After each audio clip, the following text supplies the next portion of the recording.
जब लोग आपसे मिलते हैं, बात करते हैं, तो वो आपके एटीट्यूड से ही आपके बारे में कोई राय बनाते हैं कि आप किस तरह की पर्सनैलिटी हैं। वो नोटिस करते हैं आपकी एक्टिविटीज़, आपकी बातें, और अगर आपके अंदर कोई भी क्वालिटी एटीट्यूड नहीं है तो वो आपसे बिल्कुल भी इम्प्रेस और अट्रैक्ट नहीं होंगे, क्योंकि लॉ ऑफ अट्रैक्शन कहता है कि आपका एटीट्यूड ही आपको अट्रैक्टिव पर्सनैलिटी बनाता है। सो गाइस, आज की वीडियो में मैं आप लोगों के साथ 7 एटीट्यूड शेयर करूंगी, जिससे अगर आप अपनी पर्सनालिटी का हिस्सा बना लेंगे तो लोग आपकी तरफ ज़रूर अट्रैक्ट होंगे, क्योंकि अट्रैक्टिव लगने के लिए आपके अंदर ये एटीट्यूड तो ज़रूर होने चाहिए। तो चलिए जानते हैं वो कौन से 7 क्वालिटी एटीट्यूड हैं। तो सबसे पहला पॉइंट है बीइंग एक्सट्रीमली क्लियर, मतलब आपकी सेल्फ रिस्पेक्ट और आपके साथ किया जाने वाला बिहेवियर कैसा है, ये बातें आप लोगों से क्लियर रखते हैं। ऐसा कई बार होता है जब कोई आपसे बात करते टाइम कुछ ऐसी बातें बोल देता है जो आपको अच्छी नहीं लगती या जिसे सुनकर आप दुखी हो जाते हैं, और जब उसे ये बात रियलाइज़ होती है तो भी वो अपनी गलती मानने की जगह बात को घुमाने लगता है, जैसे कि मेरा वो मतलब नहीं था वाली लाइंस। वो ऐसे बिहेव करने लगता है जैसे उसने कुछ गलत कहा ही नहीं, बल्कि आपने कुछ गलत समझ लिया, और फिर वो कॉन्वर्सेशन के टॉपिक को चेंज करने लगता है, जैसे कि वो कहना चाहता हो कि आप में उसकी बातों को समझने जितनी समझदारी ही नहीं है, और आप समझ ही नहीं पाते कि वो क्या कहना चाहता है और प्रूफ क्या करना चाहता है। तो बात ये है कि जो लोग अपनी बातों के अकॉर्डिंग एक्शन नहीं लेते, झूठ बोलते हैं या सिर्फ बातें करते रहते हैं और अपना स्टेटमेंट हमेशा बदलते रहते हैं, उनको कोई भी पसंद नहीं करता। ऐसे लोगों की इमेज लोगों के बीच में अच्छी नहीं होती। ऐसे लोगों की बातों को कोई सीरियसली भी नहीं लेता। लेकिन अगर कोई इंसान जो आपकी सच में रिस्पेक्ट करता है और केयर करता है, वो अगर गुस्से में आपको कुछ ऐसा बोल दे, गलत या फिर कुछ हार्श बोल दे, तो वो मान लेता है कि उसने कुछ ऐसा आपसे कहा है, या फिर उसके पास कोई सॉलिड रीज़न होता है ऐसा करने का, और हमें अच्छा लगे इसलिए वो सामने से सॉरी भी बोलता है। ऐसा इंसान सच्चा और स्ट्रॉन्ग पर्सनालिटी वाला होता है। वो अपनी गलतियां मानने और उन गलतियों को सुधारने में बिलीव करता है, और एक ओपन माइंडेड और सच बोलने वाला एटीट्यूड हमेशा सबको पसंद आता है, जिसकी बातें क्लियर और सच्ची हों। Point number 2, rejection is attractive. आपका टाइम आपके लिए भी इम्पॉर्टेंट है। इमेजिन कि आपका प्लान हो अपने फ्रेंड्स के साथ किसी मूवी का, लेकिन उसी टाइम पर आपको कोई ज़रूरी काम आ जाए, तो आप क्या करोगे? आप पहले अपना प्लान कैंसिल करोगे और ज़रूरी काम को पहले करोगे, और अपने फ्रेंड्स को इन्फॉर्म करोगे कि आज आप उन्हें ज्वाइन नहीं कर सकते। पर आप ये भी सोच रहे होंगे कि शायद आपके फ्रेंड्स बुरा मान जाएं, और अगर आप अपना ज़रूरी काम छोड़कर उनके लिए टाइम निकालेंगे तो उन्हें बहुत अच्छा लगेगा और आपकी इमेज एक गुड फ्रेंड वाली होगी। पर हमेशा ऐसा नहीं होता, बल्कि वो लोग तो आपकी रिस्पेक्ट करने लगेंगे कि आपके पास और भी इम्पॉर्टेंट काम हैं जिन्हें पहले करना आप प्रेफर करते हैं। तो इसलिए आप हमेशा फ्री रहने वाले लोगों में से नहीं हो। आप दूसरों को खुश करने के लिए या उनके अकॉर्डिंग बिहेव करने की कोशिश नहीं करते, और आपके लिए आपका टाइम और आपका काम उनसे भी इम्पॉर्टेंट हो सकता है। हमेशा हर जगह अवेलेबल होने की ज़रूरत नहीं है, लेकिन अब इसका मतलब ये नहीं है कि आप सारे प्लान्स को कैंसिल ही कर दो, बल्कि इससे लोग आपको एरोगेंट समझने लगते हैं। बस आपको एक बैलेंस रखना है अपने काम और दूसरी चीज़ों के टाइम को देने के लिए। आप अपनी और अपने टाइम की रिस्पेक्ट करते हैं, तो ये एटीट्यूड लोगों को बहुत अट्रैक्ट करता है। Tip number 3, the social leader. अपने ग्रुप का लीडर बनिए और चैलेंजेस को सामने से एक्सेप्ट कीजिए। जब हम फिल्में देखते हैं तो फिल्म का हीरो हमें बहुत अच्छा लगता है। उसकी पर्सनैलिटी हमें बहुत अट्रैक्ट करती है, क्योंकि वो डेयरिंग, रिस्क लेने वाला है। किसी भी तरह के चैलेंजेस से वो डरता नहीं है। वो मुश्किल हालातों में भी लोगों को बचा लेता है। मतलब ये सारे एटीट्यूड ऑटोमेटिकली लोगों को अट्रैक्ट करते ही हैं। लोग अपने आप उसके फ़ैन बन जाते हैं, और रियल लाइफ में भी जो लोग अट्रैक्टिव पर्सनालिटी वाले होते हैं वो खुद पर पूरा विश्वास रखते हैं, और ये एटीट्यूड उन्हें औरों से बिल्कुल अलग बनाती है। तो ये लोग सोशल लीडर होते हैं। वो आगे बढ़कर चैलेंजेस को एक्सेप्ट करते हैं और दूसरों को भी उससे बाहर निकालते हैं। तो अगर रियल लाइफ में आप भी अपना एटीट्यूड अट्रैक्टिव बनाना चाहते हैं, अपनी इमेज एक हीरो वाली बनाना चाहते हैं तो लीडर बनिए, फॉलोअर नहीं। आपका फाइनेंशियल स्टेटस, आपके लुक्स, इससे लोग ज़्यादा इम्प्रेस और अट्रैक्ट नहीं होते, बल्कि आपकी पर्सनैलिटी, आपका एटीट्यूड कैसा है ये बहुत मैटर करता है। तो एक सोशल लीडर वाला एटीट्यूड डेवलप करने के लिए आपको अपनी कुछ हैबिट्स और माइंडसेट को चेंज करने की ज़रूरत है। मतलब जहाँ आपको दूसरों के लिए या अपने लिए खड़े रहने की ज़रूरत हो वहाँ खड़े रहिए, और जहाँ खुद का स्टैंड लेने की ज़रूरत हो वहाँ अपना स्टैंड ज़रूर लीजिए।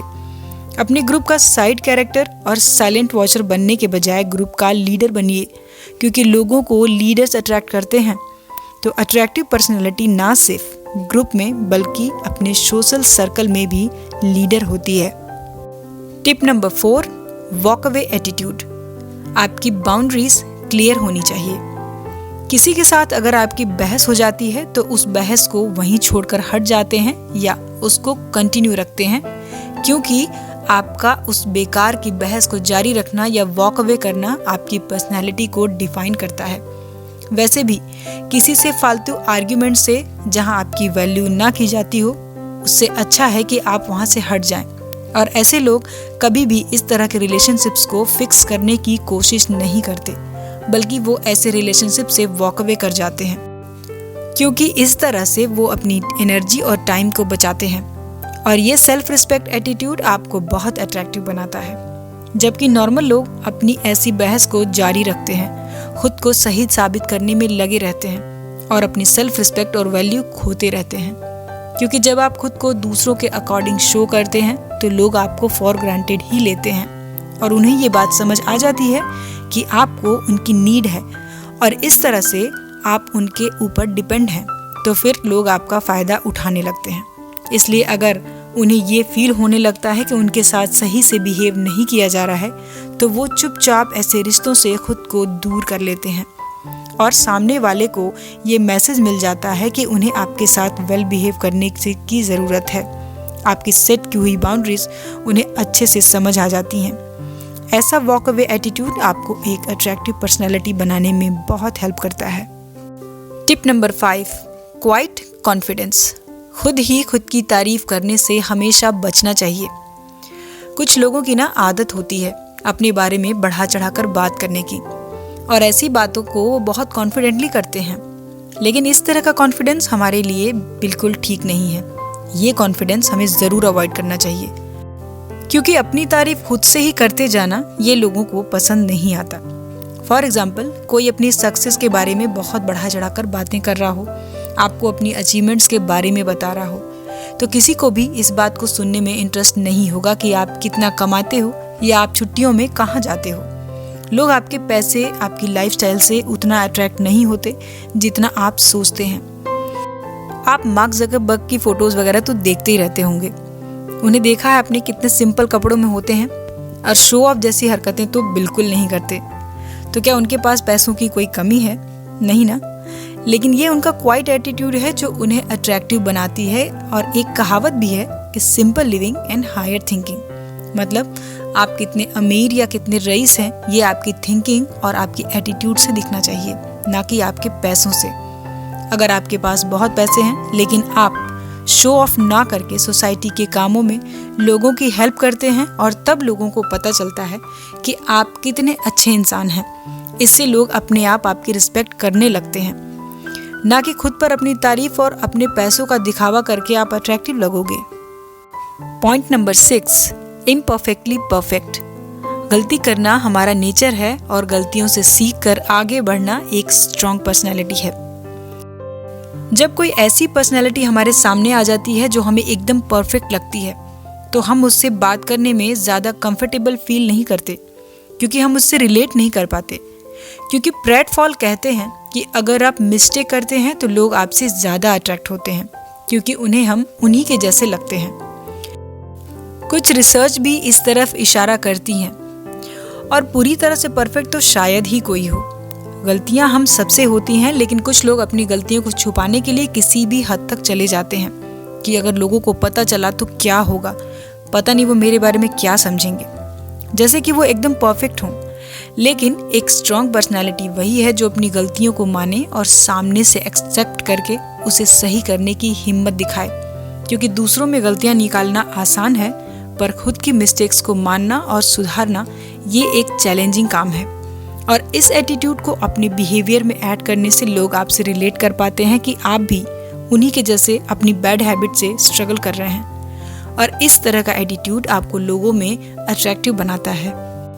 Point number 7, rework attitude. तुरंत गिव अप करने से लोग आपको कभी पसंद नहीं करते। क्या आप कभी किसी ऐसे इंसान से इम्प्रेस या अट्रैक्ट हो सकते हैं जो किसी भी काम को एक बार करने में फेल हो जाने पर तुरंत गिव अप कर देता हो? शायद कभी नहीं। बार बार फेल होने का रीज़न है आपका एफर्ट कम होना, और फेलियर मिलते रहने की नेगेटिविटी हमें फोर्स करती है फिर से एक और चांस के लिए। मतलब वो आपको फोर्स करती है उन रीजंस को जानने के लिए जिनकी वजह से आप लगातार फेल हो रहे हैं। पर समझने वाले पर है कि वो मिलने वाले फेलियर्स को किस एटीट्यूड से देखता है, गिव अप वाले एटीट्यूड से या फिर एक और चांस वाले एटीट्यूड से। यानी जब आप अपने फेलियर वर्ड को एक और चांस से रिप्लेस कर देते हैं कि हाँ मैं कर सकता हूँ, और इस बार और अच्छे तरीके से इस फेलियर से सीख कर। फॉर एग्जाम्पल, आप मैथ्स की कोई प्रॉब्लम सॉल्व कर रहे हैं और बीच में आपसे कोई मिस्टेक हो जाती है, तो क्या आप उसे वहीं छोड़ देंगे या फिर बार बार उस प्रॉब्लम को सॉल्व करोगे और फिर वो सॉल्व हो जाती है? बस यही सेम वर्क एटीट्यूड आपको अपनी पर्सनैलिटी में भी ऐड करनी चाहिए कि अगर आपसे कोई फेलियर हो जाती है तो याद रखिए कि वो सिर्फ एक मिस्टेक है जिसे आपको ठीक करना है और आप उसे ठीक कर सकते हो। सो गाइस, आज की वीडियो में इतना ही। अगर आप ये पॉइंट्स फॉलो करते हैं तो आपकी भी पर्सनैलिटी में अट्रैक्टिव एटीट्यूड ज़रूर शामिल हो जाएगा और लोग आपसे अट्रैक्ट होने लगेंगे। सो कमेंट बॉक्स में मुझे ज़रूर बताइए कि आपको कौन से पॉइंट्स अच्छे लगे। वीडियो पसंद आए तो लाइक और शेयर करें और चैनल को सब्सक्राइब करके बेल आइकन को ज़रूर प्रेस कर दें, ताकि जब नेक्स्ट टाइम मैं वीडियो अपलोड करूं तो आपको उसका नोटिफिकेशन सबसे पहले मिले। तो मिलते हैं अगले वीडियो में। अपना कीमती समय देने के लिए धन्यवाद।